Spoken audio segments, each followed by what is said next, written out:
How is it going, everybody? And welcome to my channel. Today with a very special video for you and very special deck, definitely, because with the new update, the Standard Metagame challenge came out. This is a meta challenge where you play best of 3 games. And why is it so special and interesting? Because this is an amazing way to get you some extra packs. Because in 7 wins, and 7 wins in best of 3 could be maybe a little bit difficult, but I prepared for you a deck that is definitely capable and definitely will perform on a really high level for you. You can get 5,000 gold with entry of 2,000, this is more than double, and 30 packs of Kamigawa Neon Dynasty. This is just an amazing value. This is why I prepared for you a deck that you can use to grind it over the weekend. I think this is until Monday, this meta challenge, if I'm not wrong.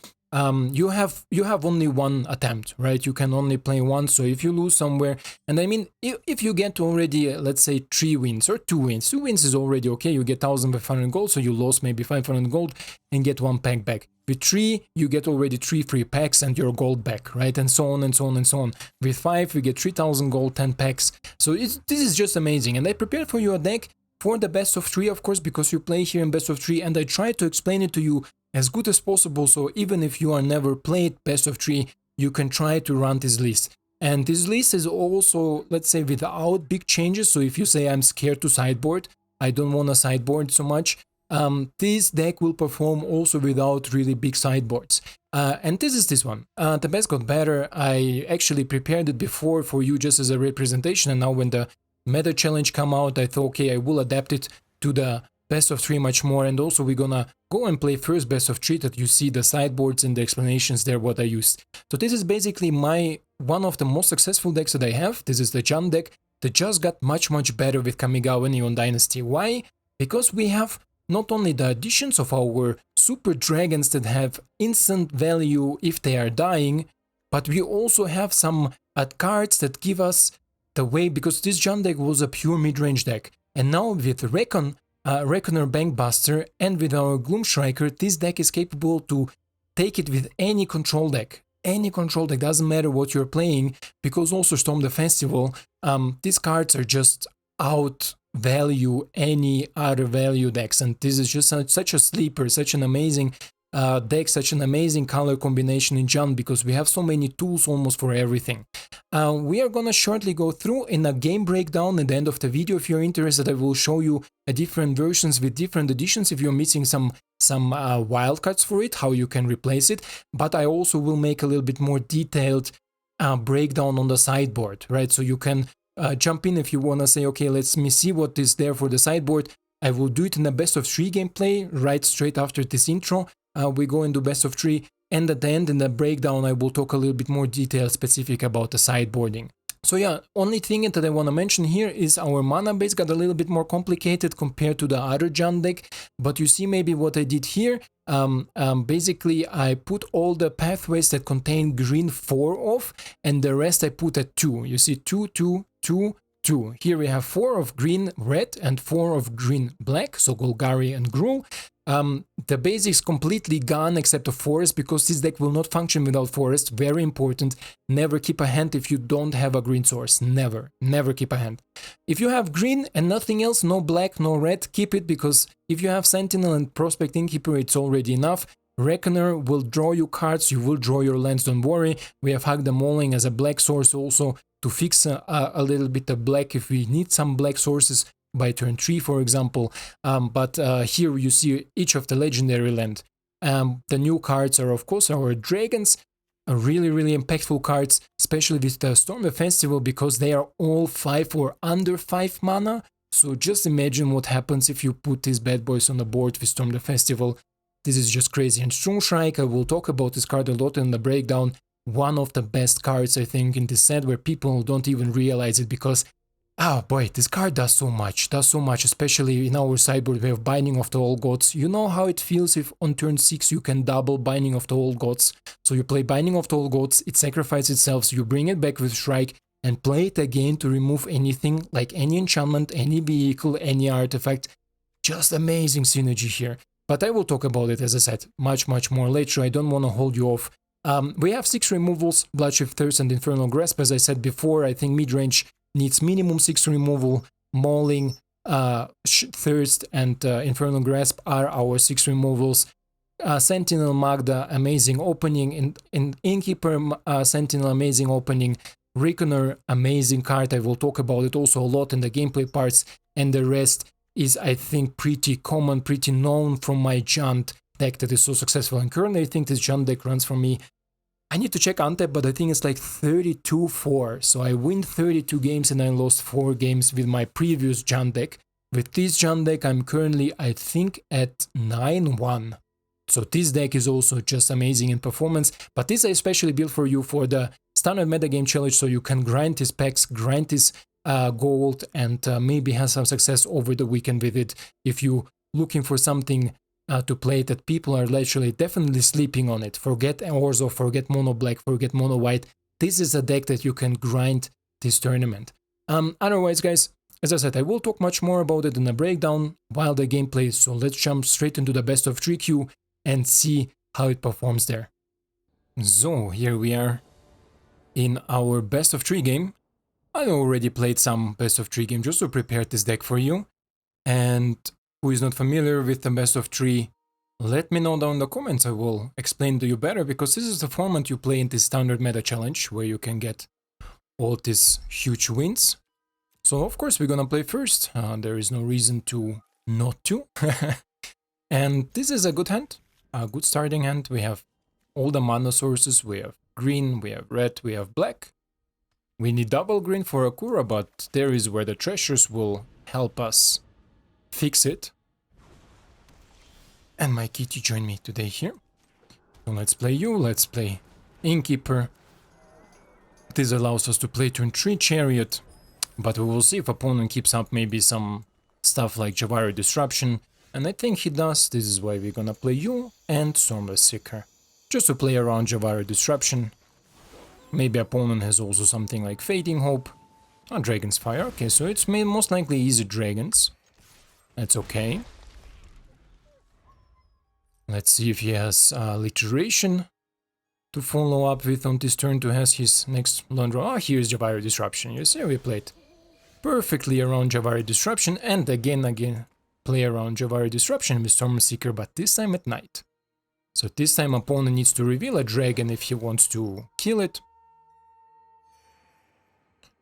Dun, dun, dun.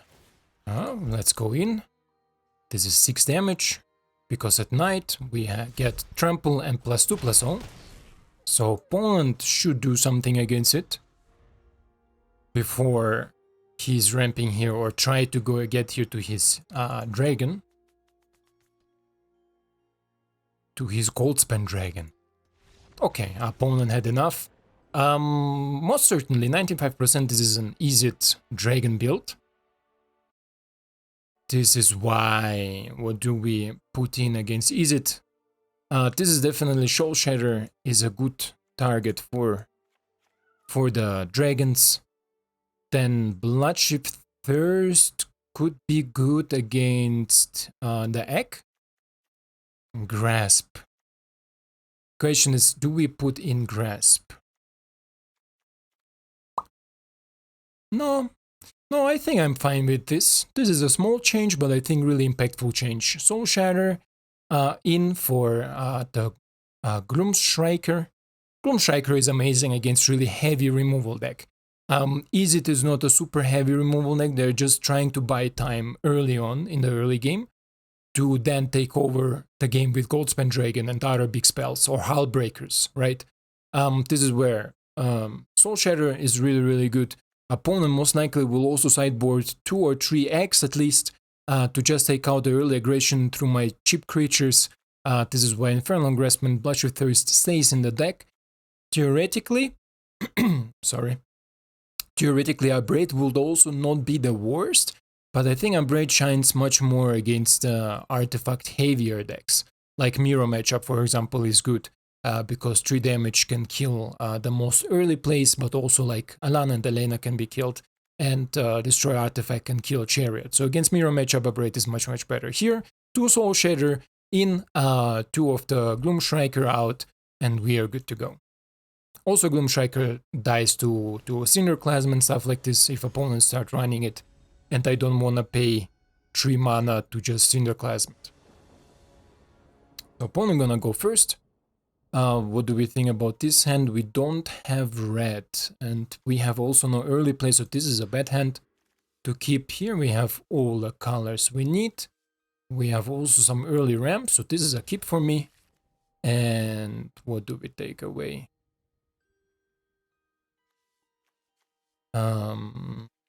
Stormseeker. Let's see if we can draw Stormseeker later on. We have 4 of them in the deck. Okay, so let's play you for green source, and let's play out Sentinel. This allows us to have this big opening with Magda into Sentinel, into creating a lot of pressure and advantage. Okay, and I think I'm gonna already do it, because this way we can just have a bigger advantage here on the board. And the Reckoner is amazing. This is what makes this deck also great, because not only he can crew also now and provide damage, create treasures, but also he is a card advantage, right? He can draw us card. And here, as I said, opponent most likely will sideboard it, but this is okay, because nothing is as powerful as turn 3 Jessica Chariot. Yep, and this allows us to crew it instantly. Because, why not, right? It's 4 damage for free and we cannot draw cards right now, so let's go for 4 damage. Not bad, huh? Not bad. Yeah, this deck accelerates really fast. And I'm telling you, Jaunt is a really sleeper color combination in general in competitive play. A lot of people talk about Orzhov, a lot of people talk about Gruul maybe, or mono white, mono green aggro. Mono white, mono green didn't have so much advantage with this new set, but nobody is talking about Jaunt, and Jaunt is a color where you're gonna wreck. The new set give you with the Reckoner amazing possibilities with the new dragons that all have different let's say advantages, right? With Death Touch, with Menace, with flying, with creature dice give you advantage. This is just amazing. As soon as you start pumping them with Alana and Elena, as we do it now with Jessica Chariot, opponent is not ready for it. Opponent is just not ready for it. Looks like my opponent is a little bit toxic or mad at me that on my turn 3 I have such a crazy things to do, and this rope shows you just how the people are, right? And it's my 4th game in best of 3 now right now. I won all of them in the row. And the last game I had for you, I recorded it, also amazing game against Orzhov Control, but my footage got corrupt. You have just voice, audio, no picture. This is why I'm re-recording it again, but it's not a big deal. You see I'm constantly climbing here. I'm already at 1100. And I think yesterday I was somewhere in 99% or 1700, something like this. And then Mythic numbers is like this. You don't play, you lose the rank, because other people play and take over your rank, right? So they push you away from your current rank. And today now I have a little bit time, because also the Standard Meta Challenge is a really good opportunity to get some wildcards, I'm sorry, to get some packs, to get some advantage. 2000 entry, this is the only downside, or 400 gems. I will definitely grind it on the weekend, and this is why I wanted to make this video with a more competitive deck, that you can grind the Standard Meta Challenge with this deck if you have the wildcards for it, of course. If not, let me know down in the comments. I will definitely try to help you with all I got. So, and then let's put the counter here. It doesn't really matter. I have the feeling my opponent is not here. I could also go and crew this one, but I think my opponent is a little bit upset, or maybe he just left the game, or throw the mouse and keyboard away and went to get something to eat or something to calm down. Otherwise, I don't see any reason to roop here. I'm not playing a super annoying basic deck. Like, I don't think that he meets often. Maybe it's just like this easy mentality, you know. I think people who play easy, they have this mentality that if they don't pop off, everything else is shit. maybe this is like this. So no, but it's still here this allows us Storm the Festival allows next turn after this one, even if opponent wipes now, or do I don't know broken things, kill Chariot, kill Lana, Lena allows us still with Magda and Jaspera Sentinel play Storm the Festival next turn, get out maybe Ren and 7 or something else. So yeah, I think this is good representation for best of 3. As I said, I played 4 games in best of 3, won all 4 of them. After the video, I will most likely grind a little bit the standard meta challenge as soon as I get the 2000 coins to play it, to just maybe gain some advantage. For you, for now, let's go with the same deck into best of 1 queue, and there I want to show you maybe some other synergies and some other things that can happen with this deck. Let's go. So here we go in the best of 1 queue against Yuki 6262. Oh Jesus. This is a very interesting opening, very, let's say, exciting. Sure, let's try. 3 Magdas in the opening is not something I was prepared for. But, okay, opponent looks like some mono black shenanigans. Let's open up with Magda. Gloomshrieker, amazing addition in this deck, amazing. I love this card, especially with the Binding of the Old Gods, this 4-mana Zaga. If you have difficulties, for example, like here, if I will play against mono, against in Blast of 3, I would already, because he runs this sort of enchantments also like Wedding Announcement, I would have already add the old Binding of All Gods in my head, right? In my head I would already have been adding it. So, Jessica comes in, creates some, and now we don't even need to risk our Magda's life. Opponent maybe run some sweepers, maybe some interaction or removal. We will see. As long as he don't exile the Jessica, I'm really fine with it.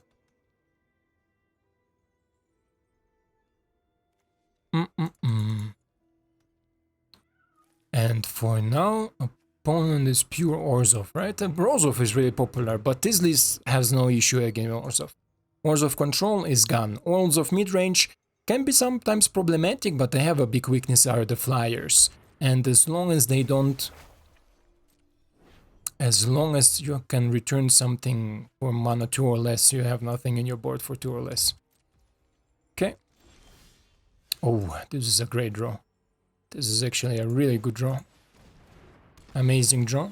So let's crew you with Magda and Think to produce a treasure, of course.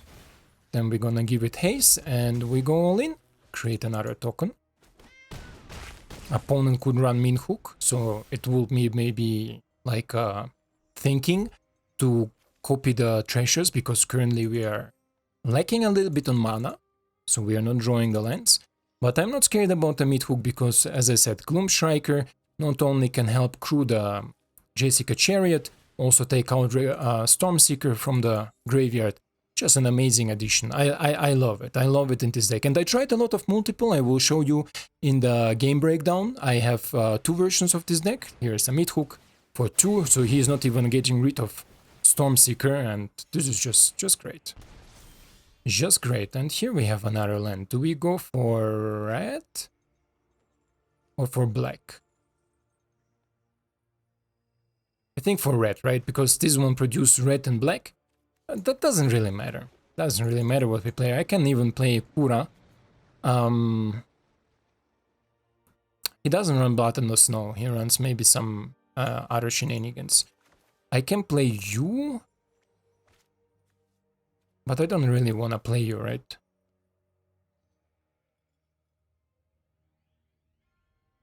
Yeah, let's play Kura.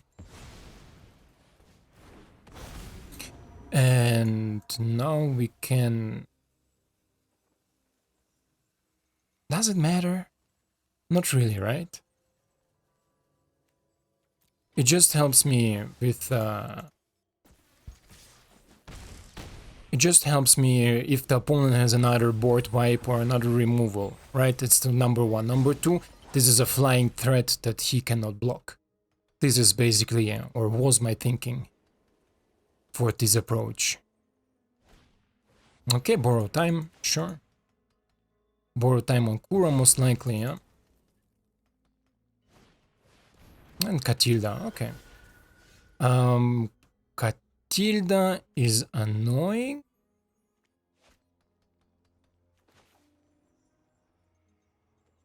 But let me see. So I can play you. Right? Yeah, let's play Magda. Let's crew. And then I think I can kill the 3/4. Right? Nope. So I need to pay all of it.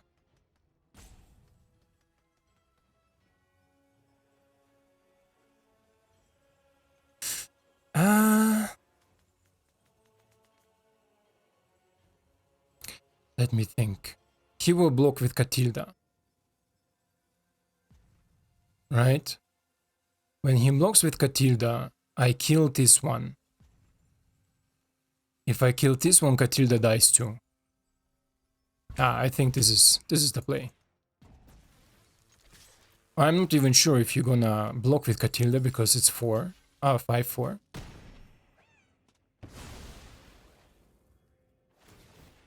Okay. And now I can kill you. So the enchantment at the creature is not a token, the creature is the mana value of the enchantment. This is interesting to know. Interesting to know because I had somehow in the head that this is a token of the Saga. Okay, opponent with another Mythic for 3, sure. Mythic is always powerful. Okay, another land. We go for green, need a little bit more green. Now we bring the Shrike, take back the Chariot. And do I play Magda right now? I think so, right? Because... yeah, sure. Let's play her out. Why not? Why not? Okay, Hollow Haunted. Opponent is an Oars of Enchantment. Oars of Enchantment build. Okay. I don't even know what this does. But this draws me cards. Okay. Hack the Mauling. You are not super useful right now, I think. But let's sure. Sure. Then we're gonna... you attack. Don't really need to do anything with Magda currently. Another Haunted. Okay, 2 Haunteds. Sure. And the Waiting Announcement. Ooh, nice, definitely nice. So let's see if we can get some evasive creatures going here. Resolve. Creates a 1/1 token. Okay, currently I cannot play you, right? Okay. Let's crew you and you.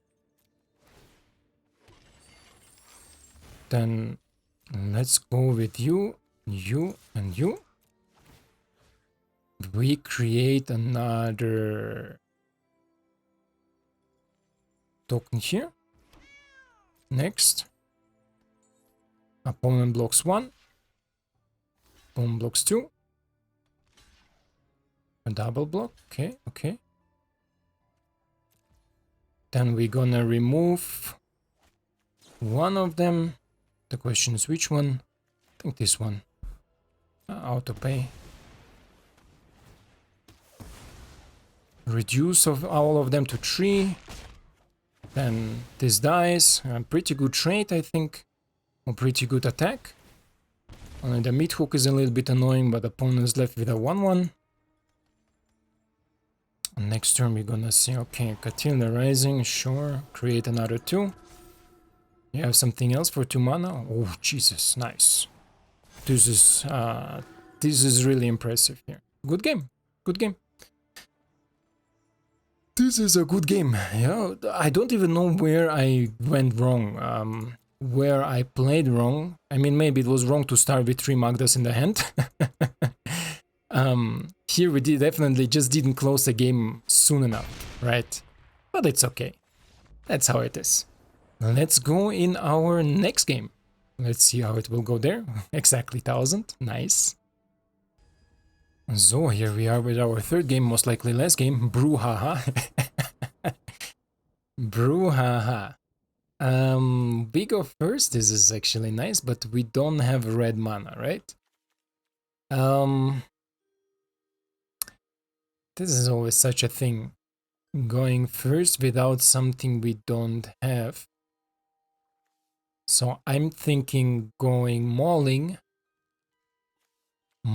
into something else. So let's see. Let's keep it. We go mauling into Boseiju. Mauling into Boseiju, then Reckoner on the board. Looks like another enchantment deck. We need our red mana, definitely.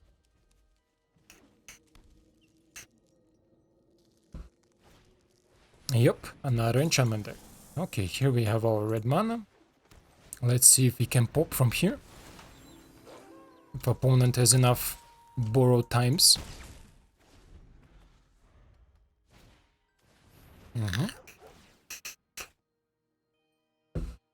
Draw your cards, my friend, draw your cards. Okay, he looks like he wants to race us. I don't know if this is really the way to go. Autoplay. The other play that you can also do is maybe just to, let's say, make a little bit more damage that I could also have done before. We can do it now with the both tapped creatures, or we can, when we declare the creatures here, we can then still crew it for 3 because our Stormseeker is 3, and then we go into the attack phase, right, where we both attack. So this is a 7 damage attack. Before I could go for 4 instead of 3 with the Stormless. So this is maybe a small mistake. Okay, Brouhaha had enough. I think he missed another land drop. But this is also something you need to keep in mind, that your pre-combat phase is not combat phase, and you can in a pre-combat phase still give something, like for example Magda. If you have Magda on the board with Reckless, you can give Magda this 1 point of +1/+0 from the Reckless, and then you can use Magda to crew the Recon, create a treasure token, and go for 4 damage instead going for Magda for 3, and maybe Magda will die in the process, right? The same is here first. When I drop the Reckless, I should have, let's say, make this play, because this play comes often up. I don't know why I didn't thought about it. Maybe some minor mistake. I miss out on 1 damage. Because he is 3, he is 4, and he could not block me or be dangerous for my Reckless, so I'm not risking to lose him with 3 counters, or theoretically 3 card draws, and a creature at the end, right? And a treasure at the end. So because he's pure value. He gives, when you use all 3 counters, he gives you a creature, a treasure, and a card, right, at the end, the last draw. This is how much it provides for you. So theoretically I could Reckless, give him +1 in the pre-combat phase, and then in the pre-combat phase still crew it for 3, and go in for 4 damage, instead for going with Reckless for 3 damage. So this is 1 damage more that maybe can make a difference in a game where it's really close, right? These really juicy games that we have once a month, where it's really interesting to play.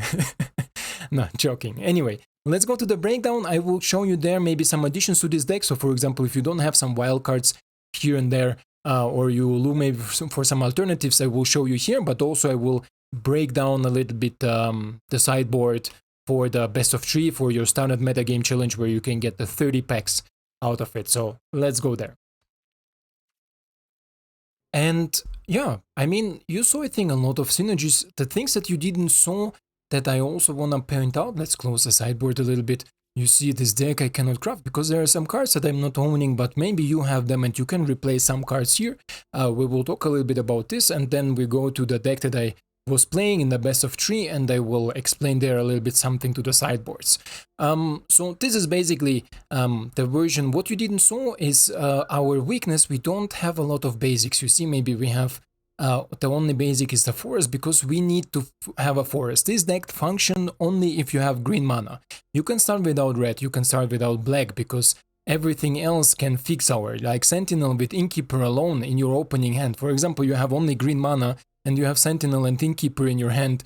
Keep it. You can fix the mana with it. Even if they remove the Sentinel, Innkeeper provides a treasure. This treasure can maybe snowball you in something else, right, that you could play, like, I don't know, Elana and Elena, or maybe the Gloomshrieker. Gloomshrieker brings back a Sentinel. Sentinel can come on the board and again fix your mana. So without green, this deck doesn't function. You always need to have green source in your opening hand. Without it, don't even think about it. We can also play the Reckoner and he can draw us cards, so this increase our chance to have the mana that we really need to. If the game goes a little bit longer, or if the opponent may be slower, if opponent is an aggressive deck, in general, it depends what hand you keep, right? But still, without green, we cannot play. The Gloomshrieker a little bit removes, let's say, this weakness that we don't have so many basics, because I had games, or I had one game where opponent used his Field of Ruin to remove one of my chill lands, so I don't have the black mana, for example. And I could not, of course, pick it up because we don't have basic black, right? We have basic only green. Gloomshrieker, when he enters the battlefield, he says, return target permanent card from your graveyard to your hand. So it's also a land. So because your opponent destroyed the land, you can also return this land. It's also amazing synergy with our Wrenn 7, because Wrenn 7 put some cards into the graveyard that you maybe want to return later on, right? So maybe he put a Jessica Chariot or some hasty creatures. You saw it in the best of 3 game that we could have returned the hasty creatures with him, and the next turn still have an attacker where opponent needs to deal with. This is just really cool. Let's say possibility that makes this deck better. But also the addition of Reckoner Bankbuster is just amazing, because this makes the deck really viable, not only for the mid-range, but also outside of the mid-range. We can go these long grindy games where we go to turn 11, 12, 13, right? Because he constantly gives us cards, he constantly gives us pressure, he constantly provides us with creatures and treasures. So just an amazing addition here. More than 2 I will not go, because sometimes, I mean, to be honest, what will you cut here? What will you cut? There is nothing else to cut. And I will show you in the sideboard other additions that I also tested, and they have all their pluses and minuses, but this is the final version that performed the best for me. So let's go to the sideboard. Mana base, as I said, also a little bit in the intro, is just a legendary lands, 1-off, and then 2 of the forest as a basic, and the rest is multicolored. You see, maybe here I went for a little bit more in green. You see, maybe I have all 4 Golgari lands. I have all 4 of the Gruul lands, because I need this green source. We need this green source. The rest is basically 2, even if it could go to 4, but there is just no space for it. We all together run on 21 land. Here, 21 land, with a mana curve of 2.9. That seems a little bit too low. Usually you should run 25 if you come close to average 3. But because we have so many treasures and mana fixing, of course we can go lower lands, more on impactful spells. Don't forget, we have also 1 Mauling. You saw it in the one best of 1 game where it can also come in as a tap land. But actually, I told you, for mid-range decks, I like to run at least 6 removals. 6. 6 is in German 6. So don't play your pervert mind. So we have here 2 Chiefs, 3 in Grasp, and 1 of Mauling. Altogether we have 6 removals. So this allows us to, let's say, play a little bit around. And then for the sideboard cards, I tested out Maokai Soul Reaper. Theoretically amazing card, because you can crew it for 2, and crew 2 is Magda, just amazing purpose on it. But at the end, what do you want to really sacrifice to get the advantage of +1/+1? Like, I'm not even often in this position that I want to sacrifice a secondary Sentinel, because this Sentinel could be later used to pump with Elana and Elena. This is why he didn't make the cut, but he could also be a possible. So if you don't have Reckoner, for example, you can run him. He's not as effective in the long run, in the long game, but he's definitely more a mid-rangey solution.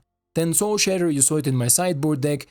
Just a great addition here. Maybe you put Gloomshrieker if you don't want to run him away, and 1 more Soul Shatter just to deal with some big creatures that you can maybe not remove. I don't know why I have here. Ah, this is no Soul Shard, this is Soul Transfer. This is one of the new cards. Why I didn't run it? Because at first I don't have it, and second, it's double black and it's a sorcery. Double black is not really in our favor. You see, maybe we want to have double green and maybe some red. Definitely here also double red for it. So on turn 3 double black, on turn 4 double red, and on turn 5 double green could be sometimes maybe problematic. This is why this is not in, but it could definitely make a cut if you especially add Binding of the Old Gods, because Soul Transfer says exile target creature or planeswalker or return target creature or planeswalker card from your graveyard to your hand, and you can choose one of it. If you control an artifact and enchantment as you cast a spell, you can choose both. So if you control a Reckoner and an enchantment like Binding, for example, this is an enchantment, you could cast both of it, but then we need to rebuild the deck a little bit to run the Soul Transfer, but definitely possible. Binding of the Old Gods, amazing synergy with Gloomshrieker, just a very impactful card. Destroy anything you want. Search library for a forest card. Of course, we have only these forests. The rest is non-forest cards. Maybe you can add some tapped forests if you want to. If you don't have some of the rock veils, for example, or of the death clades, you can maybe add instead of them the dual snowlands. They are also forests and mountains in the same time. So you could search it up with the Binding of the Old Gods. Then Goldspan Dragon, just a super impactful card. He is also in my best of 3 deck. Then another inclusion that I wish I would have, but I don't have the rares that I wanted to have. 4 green looks like really terrible, but we are mainly green, so, and also with the treasures and stuff, it's not a big thing. And this is similar to Wrenn, but it's not exactly Wrenn, right? So if you want to go more aggressive, let's say an aggro mid-range deck, this is definitely something you should put in instead of Wrenn and 7. So you would remove 2 Wrenn and 7 and put 2 of this Invoke the Ancient, because it's just a much more explosive turn 6, right? Here on turn 6, or let's say turn 5, if we have some treasure, of course, with Wrenn and 7, we create just one of these tokens that they are maybe 3/3 or 4/4, depends how much mana you have. Here, regardless of how many lands or mana we have, we create always 2 4/5 creature tokens, and then we can also distribute the reach counter or the trample counter. Of course, in the most case scenario, if you want to go aggressive, you need a trample, so if you distribute a trample counter. So this is definitely a more aggressive approach than Wrenn and 7. Then we have the March of Borgin Life. Again, I don't have this card, but it's an instant, and it says additional cost. You can exile any number of green cards from your hand. Pay attention, green cards doesn't count the lands, so you cannot discard or exile your lands, only, let's say, permanent. This wording is a little bit here weird, and it will cost 2 less. And then we choose target creature with mana value less than X. I don't know why it doesn't say equal or less, so it's definitely less. So if you go for 4, it will be 3. If you go for 5, it will be 4, right? Then search your library for a creature card with the same name as the card. Put it into the battlefield, tapped and shuffle. This could maybe allow us to consistently put out Elana and Elena on the board. This is maybe something that can also play a big role. I never tested this card, sorry, here. But I think this may make also a really good addition, because we are really fast in our turn 5, turn 6, where we can cast this mana to take out consistently Alana and Elena. And then one more addition, I thought, if you go maybe not 3-colored, or maybe you don't run some lands, this one, the Roadside Quarry. I think a lot of people sleeping on this land, and this is a colorless land, an uncommon. And it says pay 2 mana and tap, sacrifice it, and then you draw a card if you control an artifact, and you draw a card if you control an enchantment. So theoretically you pay 2, sacrifice the land, and draw 2. So this is also maybe for some decks, really impactful cards. Could maybe fit here into 2 if you don't have some lands. So for example, you don't have some of these legendary lands, you can replace them, of course, with some basics, or you can just replace it with 2 of these. If you're especially running Binding of the Old Gods, it's just free card draw at the end game. It's similar to him, let's say, right? If you don't run him, then maybe you run some of the lands, but it's also some additions. So this is definitely what you could make for best of 1, and also what you can take in to replace something if you don't have the wildcards. Then let's go. What? The deck is invalid. Yeah, it's okay. I know that it's invalid. Then we go to our best of 3 deck, and as I said, this is the same list, just with a sideboard for best of 3. And this is the list you will find down in the description for my best of 3 standard meta challenge tournament, where you can win all these prizes. So here we have, of course, 2 Soul Shatters. Just as an addition, if we play against, for example, Easy Dragons, you saw it in our best of 3 games, we just remove some of the Gloomshriekers because we don't need him really. He's amazing against heavy removal decks, for example, or some other interaction decks. Soul Shatter does here a better job against bigger mid-range type of plays. Also against Mirror matchup, if they run this Vampire that I also considered, this Predator something, yeah? Something with Predator, this one, yeah? Emerstone Predator. If they run, for example, him against Soul Shatter, it takes care of him because he can get an indestructible. Soul Shatter prevents it because they need to sacrifice it. I didn't run with him because I want to run with Atsushi. I wanted this one and I wanted one more Jessica, but theoretically before, I think we didn't have Atsushi and we had only 2 Jessicas. Also, I wanted to just run these dragons because I think they are really, really impactful in this deck. Then Binding of the Old Gods, again, enchantment decks, Binding of the Old Gods, amazing card. Remove the enchantment, get you some cards, and allows you to go in for damage even with small creatures, because again, Death Touch can be just a really, really good synergy here, especially also with Gloomshrieker. He can bring it back, because if it gets sacrificed, you can play him. What is it, turn 5, turn 6? On turn 6, you can play him, get back the Binding of the Old Gods, and maybe even instantly replay it because you have some treasures on the board maybe, so you can remove something again. Just a really cool combo I found. Goldspan Dragon, of course, against more controlish type of decks, just a big hitter. Duress against control, definitely. Abrade against Mirror matchups or mono green. Deal with a Pack Leader for 2 mana, so Pack Leader 2 mana, Abrade 2 mana, perfect. And also deals with artifacts like Jessica Chariot or some. If you run against heavy vehicle meta, you just play this one. And Mateful Mastery, also good against vehicles, but also some insta exile spell against Orzhov and mono white. Oh, I'm sorry, Orzhov and mono black, just to get rid of their Loath, to get rid of their big hitters that can maybe be a big problem, like Professor, for example. Usually mono black runs 1 or 2 copies of Professor. If you exile one of them, it's already a big plus for you because they cannot Blood on the Snow and bring it back. So Bateful is also a really, really nice addition here. Okay, guys, I think this is so far it. You heard everything, you saw everything. If you have any questions, comments down below. Ask me if you want to discuss maybe some changes. Join my Discord, we can talk there if some additions are good or less good. Otherwise, this is the list. I would recommend you to grind the Standard Meta Challenge.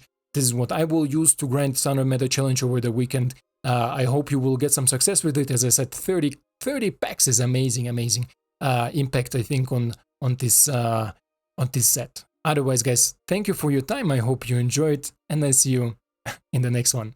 Ciao.